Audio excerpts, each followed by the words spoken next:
now to kick off your NFL weekend. This is Vikings Live. Well, the Vikings are off, but we are at the home of the Vikings tonight, U.S. Bank Stadium, to break down what's happened through these first 6 games of the Vikings season as we kick things off on Vikings Live. Thank you, as always, for joining us on a Thursday night alongside Ron Johnson and Ben Lieber. I'm Hobie Artigue. Don Mitchell will join us in just a little bit with more from GM Rick Spielman. But, guys, you look at these first 6 games for the Vikings, I don't think anyone anticipated that this would be the result. Ron, what do you make of this first start to the season for the Purple? Well, 1-5 is not where you want to be, but when you look at the quarterback play, I think that's what's most troubling. As much money as you paid him, this is who you put your trust in, and now 11 touchdowns, 10 interceptions. But the passer rating is still almost a 90, and the completion percentage is almost 65%. So it's kind of troubling. The interceptions, if you can cut those out, I know that sounds simple, but you cut those out, and it's not that bad of a season. I mean, look at that one there. I mean, we'll cover that later on Sunday, but it's just some of that stuff has to change. He has to, whether it's getting with the quarterback's coach, whatever it is, he has to get back to what he was last year. And, Ben, this is a team that still has 10 games left to play. In your opinion, where do they even go from here? Well, considering the news today and what it means and what they're writing on the wall is, it's going to be hard to keep that distraction away from the guys in the locker room. They got to go out. I think the benefit is that they are a very youthful team, and with youth, they have to go out there and prove it. And a lot of those guys want to get second contracts. They want to identify themselves and earn that starting spot. So I think there's still going to be a high level of competition because it's such a young football team. I'll tell you what, if this was a veteran-laden football team after the news today, I think it'd be a really tough sled in the next 10 games. Yep, a player traded, Yannick Ngakoue, that we'll get to a little bit later in the show. Also big news for Danielle Hunter. However, Ron, you mentioned the quarterback, and let's start there with this offense. We've seen the good, the bad, and the ugly from Kirk Cousins. Yet another 3-interception game from the Vikings quarterback against the Falcons last week. He's played great in purple before. We saw it in the playoffs in New Orleans, but also you see that game that he put together against the Falcons, also the one against the Colts. What's the deal with him? How does he get back on the right track over the course of the rest of the season? Yeah, I mean, before the show, I was talking to Ben Lieber, and Ben, he brought up the fact that the coverage and a little bit of the confusion that Kirk might have. But I look at it, I agree. I think second down speaks volume. Second down is when you're trying to get to third and short. Second down is when you're supposed to get as much yardage as possible after you maybe ran the ball on first down. On second down, Kirk Cousins with quarterbacks with at least 15 attempts. So we're not talking about these one-guy pads. These are quarterbacks that played. He's 31st. That's the problem. You cannot be the 31st ranked quarterback in the NFL on second down, and you're the starter for a team that technically everybody assumed this was a window to kind of win a Super Bowl. So I think that's how you change it. You have to get better on second down, but what does that mean? Understanding coverage. Being better maybe with some pre-snap reads, whether you motion a guy to figure out if it's man or zone, whether you do a bunch of fake goals like we see from guys like Cam Newton and Aaron Rodgers, where they're just trying to get you to move so they can kind of get an idea, okay, if he moves a little bit, then the safety's up, now it's cover 3. That's the little stuff he has to do. Oh, Ron, you just stole all my takes. I mean, I'm done having conversations with you before our show. No, the thing is, the frustrating thing with Kirk is last year under Stefanski, he was like doing this. He was like going up. He was ascending, and he was having career numbers. And this year you expected, okay, now that's the new ceiling. He's just going to take off from there. And it really hasn't. And for all the things that Ron is talking about, a lot of the interceptions that I see are he gets confused on the post-snap movement of the defense. He does a great job identifying pre-snap what the defense is trying to do to him, but then he doesn't mentally adjust. And these balls are being held. He's not throwing the ball with any anticipation. You're watching him on these boot action plays drift all the way to the sideline before he makes a throw, and a lot of times with disastrous results. So he has to anticipate much better. He has to trust that, hey, things are going to move around, and you've got to be adaptable even after the ball is snapped. And you mentioned the word trust. At least he now has a wide receiver, a rookie who he can trust throwing the ball, and that would be Justin Jefferson. 3 100-plus yard games in his first 6 games, and look at the company he joins. Pretty exclusive whenever you see Amari Cooper and Julio Jones as well.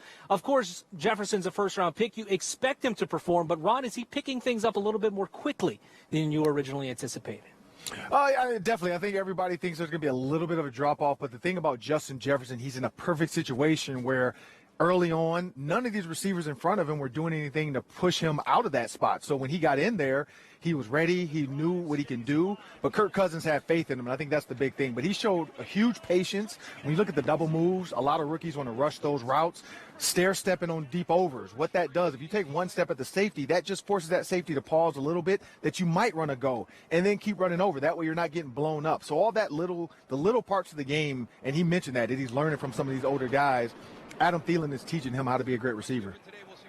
Well, you look at that first touchdown there on the highlights, and what you don't see is how he set up that slant pass. And that's the thing that really impresses me at such a young age for an NFL wide receiver, is understanding the little nuances of how to run routes. It's okay to take another half a step to set up this corner to make him open his hips to the outside. And when he does that, once you recognize it, put your foot in the ground and get that separation on the inside. That's what made that route, and that's why it was such an easy touchdown for Kirk to throw it in there. He's understanding the little things about route running, and it's impressive.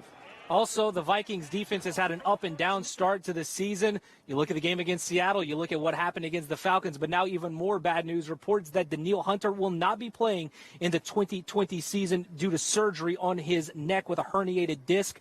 Ben, just how concerning is that for the Vikings defense as a whole? Well, I mean, not too concerning at this point because he was never in the starting lineup to start the season. So you've gotten used to life without Danielle, and it's not ideal, but that's the hand they've been dealt. So going forward, shouldn't really matter. It shouldn't change their mindset. They need to focus during this bye week on getting the back end of this secondary to trust the system. Understand that if you have help in one spot, trust that help. If you're supposed to be on the inside or the outside, then stay there. A lot of their mistakes are they're being undisciplined and they're guessing on what they're supposed to be doing. All right, well, this start to the season has been a disappointment for plenty of people in the organization, from players all the way up to management. Earlier today, GM Rick Spielman met with the media. Dawn Mitchell caught up with him earlier, and Dawn, the word rebuild, it doesn't sound like that's in the GM's vocabulary here in 2020. No, Hobie, he did not go as far as that, and perhaps it's because saying the word rebuild means that you have to deconstruct the roster that you created, and Rick Spielman says he likes his roster. Unfortunately, though, a lot of the key players are either injured or not performing well at the moment, but no, he would not call it a rebuild.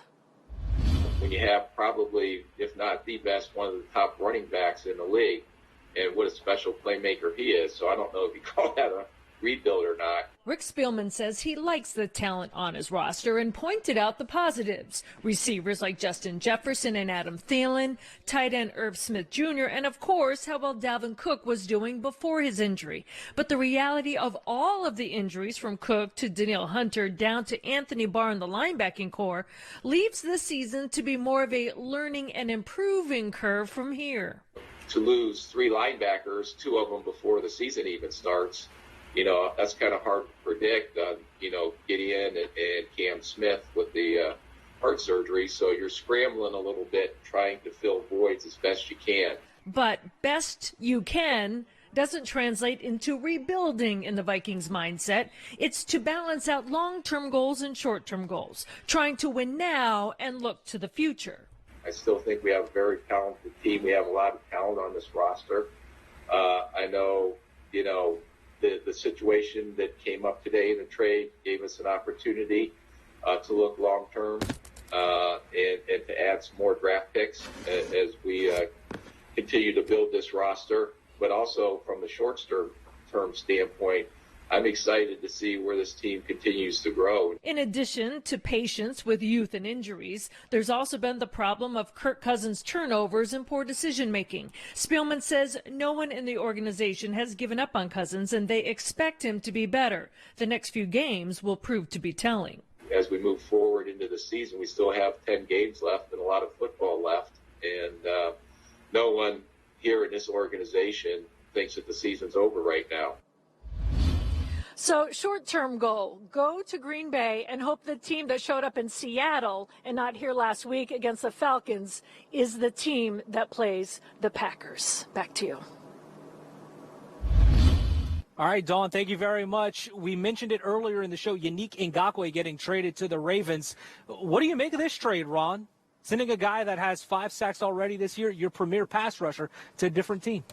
Yeah, I mean, it feels a little bit like waving the white flag, but, I mean, we only can know what's going on in Rick Spielman's head at this point. Maybe they didn't feel like they got enough out of him. Maybe the Danielle Hunter surgery, they're just like, look, we might just need to cut ties and let's move on and get ready for the draft. I mean, we don't really know, but we'll find out as these next couple, moves happen before November 3rd, as well as what the team looks like coming out of the bye. Yeah, we can only decipher what the action really means, and we don't know that because we're not in the inside. But on the outside looking in, it looks like to me you're building draft equity for 2021. It looks like you're building up some stock there, that your eyes are now off of the present and sort of looking at 2021 and what that means. Now, that doesn't mean that the players should do that, but at least as an organization that they have to look beyond what's going on right now in 2020. And the trade deadline isn't for a little while now. November 3rd is when that arrives. Do you think that potentially this was the first domino to fall for this team? I do. I think so. I think there's going to be others. I don't know about huge moves, but definitely 1 or 2 more, like Ben said. I think this is about equity. Yeah, it wouldn't surprise me that on election day there could be some moves for your Minnesota Vikings as well. And also keep in mind too, it doesn't have to be trades. I would also just look for roster movement, guys from practice squad getting elevated, younger guys getting opportunities to get in games. All right, still much more to come here on Vikings Live. Paul Allen has this week's player spotlight with a guy who's had quite a bounce-back season after battling injuries a year ago, and that is Adam Thielen, currently leading the NFL in receiving touchdowns. What does he have to say about this start to his 2020? Find out more after the break. Brought to you by Miller Lite and Luther Auto. Well, Vikings wide receiver Adam Thielen battled injuries last season, missing significant time, but he's battled back here in 2020, now leading the NFL with 7 touchdowns. What's going into this comeback year for him? Paul Allen catches up with the Vikings wide receiver in this week's Player Spotlight. You got it, Hobie. Yep, a game changer on Vikings Live. This is the Miller Lite Player Spotlight, and that is Adam Thielen with a National Football leading 7 receiving touchdowns on the bye week. Adam, congratulations for you on the fast start, and with some off time, what does that entail for you around your house?